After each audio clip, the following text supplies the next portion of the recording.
The Samsung Galaxy S4 is finally here and ready to take on the 2013 smartphone market. With its impressive spec list, it certainly looks promising, but does it have what it takes to compete against its biggest rivals? We've been putting them all through their paces to find out.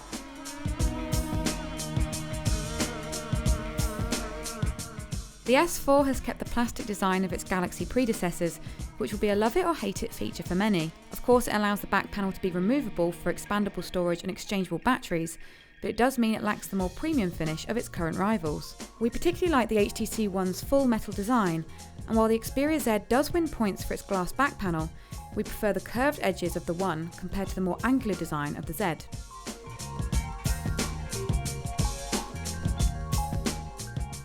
Smartphone screens seem to get bigger every year, and the Galaxy S4 has followed suit, with a 5-inch screen putting it on par with the Xperia Z, albeit in a smaller body. The iPhone 5's 4-inch screen now seems rather small in comparison, and the HTC One cuts it somewhere in the middle at 4.7 inches. There's no doubt that bigger is better when it comes to the way we use our smartphones now, and as such the iPhone 5 falls short of its bigger rivals in this respect.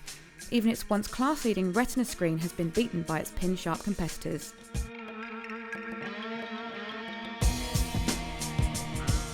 The Samsung S4 has a huge 1.9 GHz quad-core processor, which puts it top of the pack against the 1.7 GHz quad-core HTC One, the 1.5 GHz quad-core Xperia Z, and the dual-core 1.2 GHz chip in the iPhone 5. Of course, while impressive on paper, it's performance that matters, and despite all that firepower, we did experience some lag on the S4. The other three multitasked without any noticeable stutters, so we're hoping this is something Samsung can rectify with a software update soon.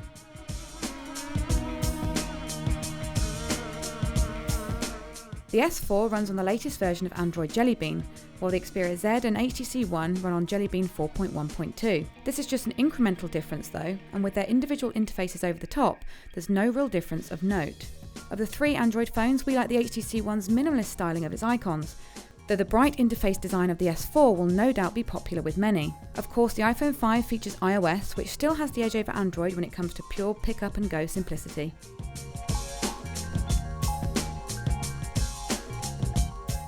Each handset has its own unique selling point, and the S4's is almost certainly its wealth of extra features. While Samsung hasn't tweaked its design much from the S3, it instead concentrated on packing the S4 full of smart features, like the ability to preview emails and photos with AirView, and the built-in S-Health feature with pedometer and calorie tracker. How useful these features prove to be, of course, will ultimately be down to the user. Elsewhere, the HTC One features its Blink Feed home screen, packed with content customised to your liking.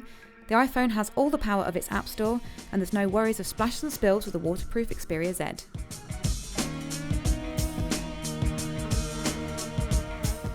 With more and more people using their phones to listen to music on the go, audio performance on a smartphone is more important than ever, and this is unfortunately not a strong point for the S4. While it shows decent detail and bass weight compared to the sharp, precise sound of the iPhone or Xperia Z, it feels a bit disorganised in its presentation. The HTC One doesn't quite manage to beat the headphone sound of the iPhone or Xperia Z either, but its boom sound stereo speakers go some way to make up for this, with the best headphone-free sound from the group by far.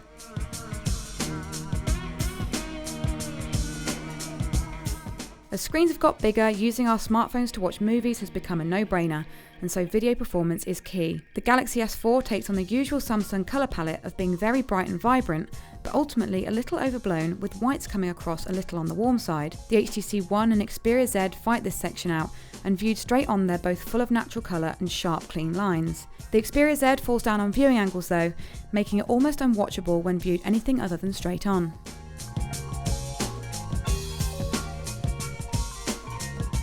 When it comes to camera specs on paper, the S4 tops the pile alongside the Sony Xperia Z, with a 13 megapixel sensor and stacks of features. But that doesn't make them the best. The Xperia Z can produce images that look rather washed out and hazy, while the Samsung colours are a little overblown. The HTC One features just 4 megapixels, but instead uses something called ultra pixels, bigger pixels that allow more light for better low light performance. We found this to be the case, with it outperforming any of the others in these conditions, with a recent update bolstering its performance in good light too. The iPhone still holds its own at 8 megapixels, producing crisp images with natural colours, but can be open to noise when the light drops.